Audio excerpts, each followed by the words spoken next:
Olá pessoal, aqui é o professor Arthur, estamos aqui para mais um vídeo de cálculo 3.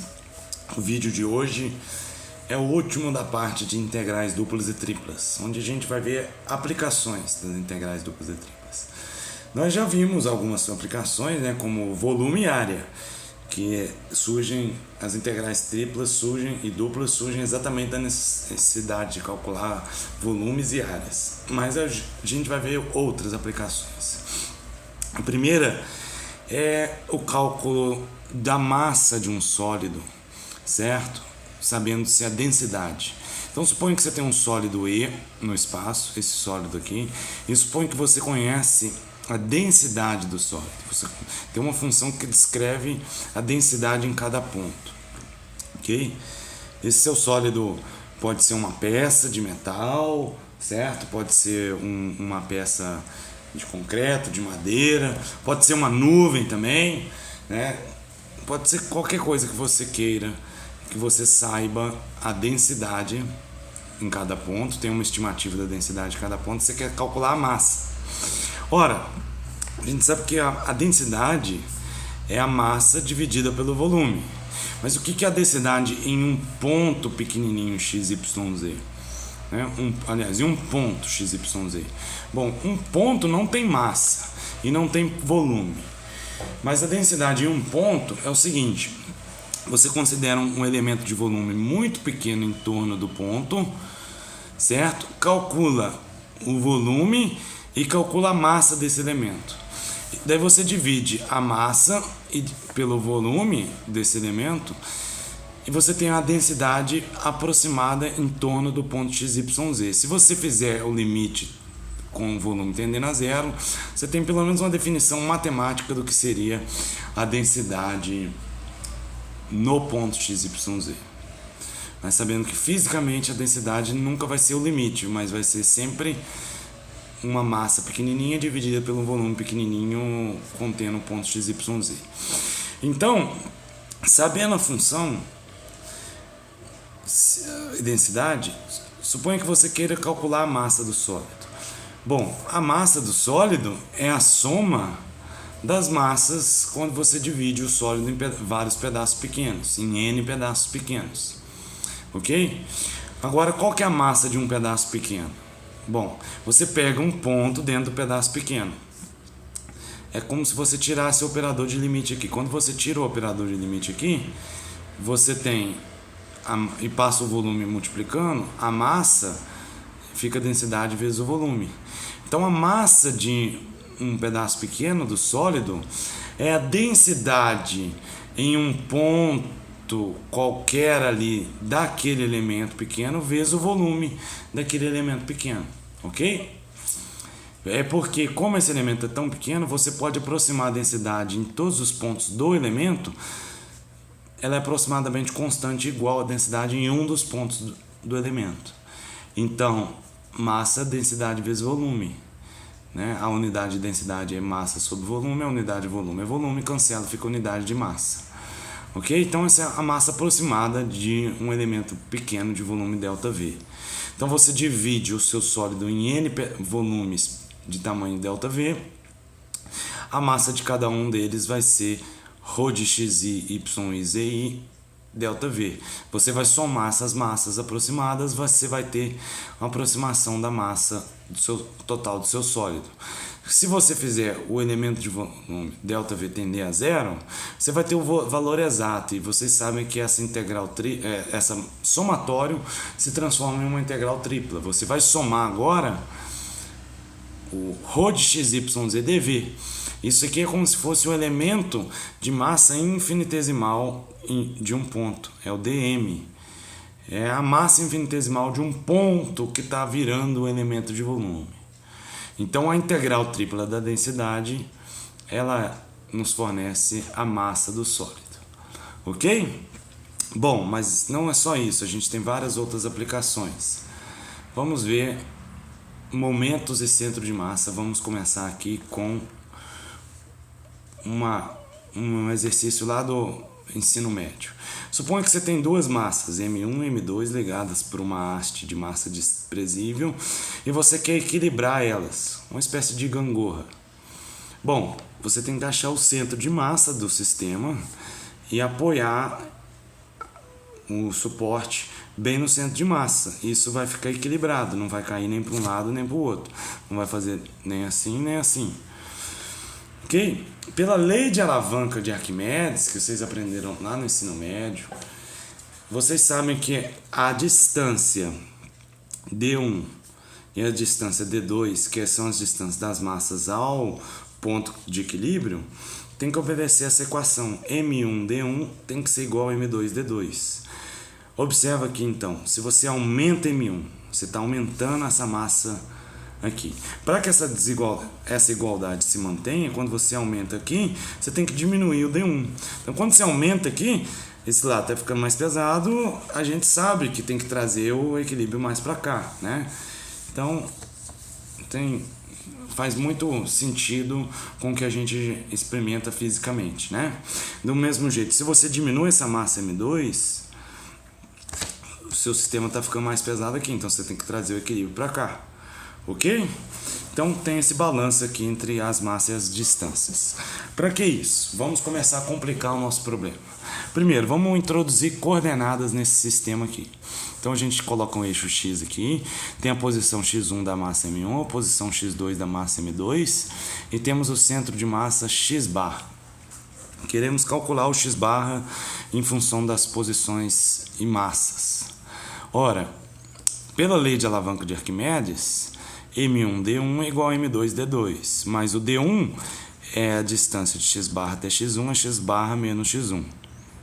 Analogamente, o D2 é X2 menos X barra.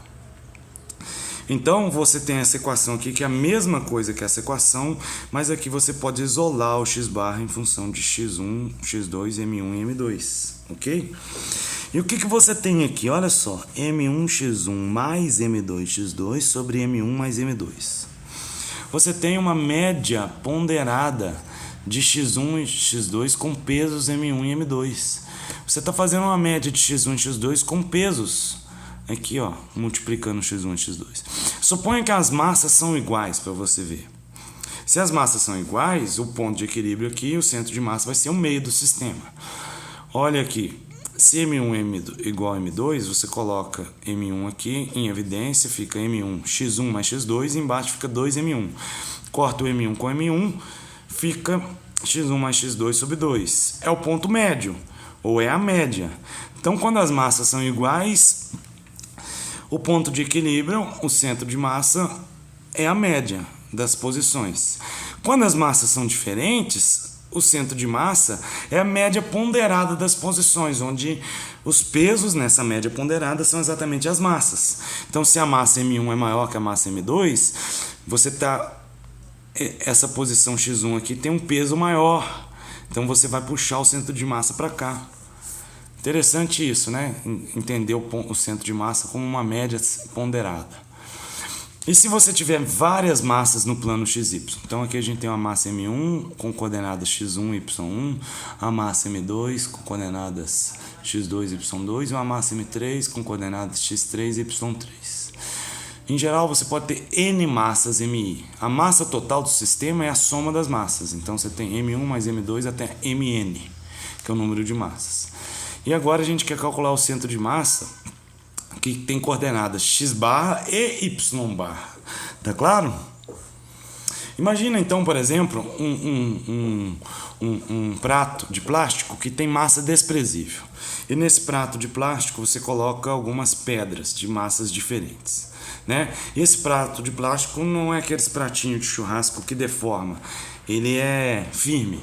Você quer saber onde nesse prato de plástico, é como se fosse um prato aqui, ó, de massa desprezível, onde você tem que segurar esse prato embaixo para equilibrar, né? Uma bandeja. A bandeja não tem massa, só as massas em cima aqui que tem algum peso relevante. Ora, essa bandeja, ela pode virar para todos os lados.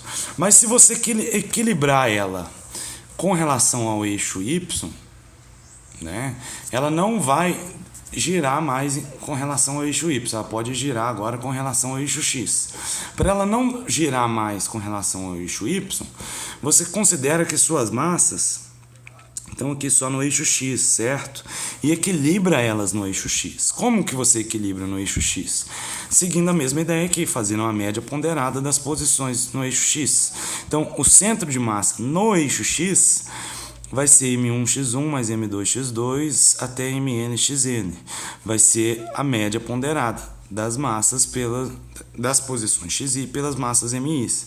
Embaixo vai ser a soma das massas, que é a massa total. Com isso, você acha, por exemplo, aqui um x bar. Se você colocar na sua bandeja, se você colocar o seu apoio, então, em algum ponto dessa reta aqui que passa pelo x barra, você vai equilibrar, ele não vai mais girar não vai rotacionar no eixo Y, ok? Porque você equilibrou ele aqui. Agora, para ele não se rotacionar também no eixo X, você tem que equilibrar ele na direção aqui vertical. Então você considera que suas massas estão aqui no eixo Y, você faz a média ponderada das posições em Y. Então você tem um somatório de MY I sobre M. Você acha que um Y barra. Então, nessa reta aqui, você está equilibrado em relação àquele eixo. Então, este ponto aqui é o ponto X barra Y barra, é o centro de massa. Calculado dessa forma, você está equilibrando seu sistema. Até aqui, a gente trabalhou com coisas discretas, um sistema discreto, né? Um número finito de massas separadas uma da outra. Mas a gente pode usar essa ideia, essa modelagem, para uma coisa mais geral. Considera agora, então, uma chapa plana com densidade superficial ρ de xy. Então, a sua chapa, ela não tem a terceira dimensão, a altura. Ela tem uma espessura desprezível. Então, a densidade dela é superficial, é do termos massa sobre área. Por exemplo, quando você compra uma resma de papel, vem escrito lá a densidade do papel, gramas por metro quadrado, gramas por centímetro quadrado. É uma densidade superficial. Suponha que ela varia. Então, tem pontos do plano, né, da sua chapa que são mais leves do que certos outros pontos. Como calcular o centro de massa dessa chapa? Bom, o que você vai fazer é o seguinte: suponha que você dividiu ela em vários pedaços pequenos, todos de mesma área dA. E cada pedaço pequeno tem uma massa MI. Dentro de cada ponto, de cada pedaço pequeno, nós pegamos um ponto XI, YI. Ok? Então a gente sabe que a massa aproximada de um quadrado contendo esse ponto, né, pela dedução aqui do início do vídeo, a massa aproximada é a densidade vezes a área agora, porque agora é uma densidade superficial. Então a gente sabe a massa aproximada, deixa eu colocar aqui um sinal de aproximação, de cada quadradinho aqui. Como achar o centro de massa x barra y barra? De novo, a gente faz a média ponderada das posições pelas massas. Então, a gente supõe que a gente dividiu o nosso sólido em pedaços pequenos e que a massa desse pedaço pequeno é como se fosse um azulejo bem pequenininho. Esse azulejo pequeno, a massa dele está concentrada toda aqui. Então é como se o nosso sólido, né, fosse uma nuvem. Em vez de ser uma chapa, ele é uma nuvem de massas aqui, ok? Aproximadamente uma nuvem de massas separadas. A gente aplica o método anterior. Ok? Vai ser uma aproximação, mas o que a gente vai fazer depois, vocês já sabem, a gente vai tomar o limite, né? Então, a coordenada x barra do centro de massa, aproximadamente, é a média ponderada das posições xi com pesos mi. Agora, quem que é o mi? É ρ de xi, yi, dA, porque você tem a massa em função da densidade. Aqui é a mesma coisa. Embaixo, né? Isso aqui é a massa, né, do sistema, massa total. Em cima você tem a soma de xi, ρ de xi, y, dA. Ok? Qual que é o valor exato? Essa é uma aproximação, supondo que o nosso sólido tá separado, né? Que cada azulejinho a massa está concentrada num único ponto. Quando você toma o limite do elemento de área tendendo a zero, você vai ter uma área em cima de cada ponto só, né? Uma área infinitesimal. Então você vai estar calculando as massas de cada ponto infinitesimal, que, né, o ponto que está deixando de ser ponto e virando um elemento de área, e o elemento de área que está deixando de ser elemento de área e virando um ponto, né? Você está aí no limbo entre ser um ponto e ser um elemento de área, no meio do caminho. Então, tomando esse limite, você tem o limite do somatório que estava aqui em cima, certo? Ele vira uma integral dupla. A gente troca o xi, a gente coloca na frente, questão de notação. Então fica x rho de xy dA, a integral dupla no numerador, e a integral dupla no denominador é a integral de rho de xy dA. De novo, aqui, ó, você pode enxergar isso como sendo um elemento de massa infinitesimal. O que você está fazendo aqui? Você está somando todos os x ponderados pelo dm e dividindo pela soma dos dm's. De novo, isso é uma média ponderada das posições onde os pesos são as massas de cada ponto. Ok? O numerador é chamado comumente de momento da placa em relação ao eixo y. Ele mede a tendência da placa em girar exatamente em relação ao eixo y, certo? O eixo y está aqui, ele mede a tendência da placa girar para cá ou para cá. Quanto maior esse momento, né, quanto mais, por exemplo, maior e positivo foi ele aqui, significa que o seu centro de massa vai estar para cá. Você vai ter que segurar a sua placa, por exemplo, aqui, para equilibrar ela, para que ela não gire em torno do eixo y. Você vai ter que equilibrar aqui. Se ele for zero, significa que você tem que equilibrar bem no eixo y para que ela não gire em torno do eixo y. Ok? Então, o y barra é análogo quando você equilibra, né, no y barra, né, para ele não girar em torno do eixo x. Então, y barra, quem seria o y barra? A integral dupla de y, rho de xy dA, sobre a integral dupla de rho de xy dA. Então, com integrais duplas, a gente está calculando aí o centro de massa. Isso pode ser estendido, pessoal, para um sólido no espaço, com densidade agora volumétrica, né? Rho de xyz. Então, você tem um sólido agora no espaço e você conhece a densidade em cada ponto do sólido, como a gente explicou no início do vídeo. A massa do sólido é a integral tripla da densidade. Você quer saber o centro de massa desse sólido, né? O centro de massa desse sólido representa mais ou menos o ponto onde toda a massa desse sólido está concentrada. Então, em questões de equilíbrio, né, quando você quer equilibrar esse sólido, você precisa saber o seu centro de massa. Ora, o centro de massa, né, vai ser a integral tripla de x vezes a densidade sobre a massa. A coordenada y barra vai ser a integral tripla de y vezes a densidade dividido sobre a massa. E a coordenada z barra vai ser z vezes a densidade, a integral tripla disso, dividido pela massa. Então, você sempre precisa calcular a massa e precisa calcular outras três integrais triplas. Ok? Os princípios que a gente viu desde aqui o caso mais simples estão generalizados aqui para o caso mais completo possível, onde você tem um sólido de densidade variável, que é achar o ponto que representa o centro de massa desse sólido, certo? Ok, finalmente eu vou comentar aqui rapidamente sobre momento de inércia. Só uma fórmula, no PDF da apostila vocês podem ver mais um pouquinho, né, sobre o momento de inércia, sobre a interpretação física do momento de inércia. Bom, para uma partícula só, suponha que você tem uma massa, né, e você quer saber o momento de inércia dela em relação a um certo eixo. Ou seja, a massa vai estar rotacionando em torno desse eixo você quer saber o momento de inércia dela.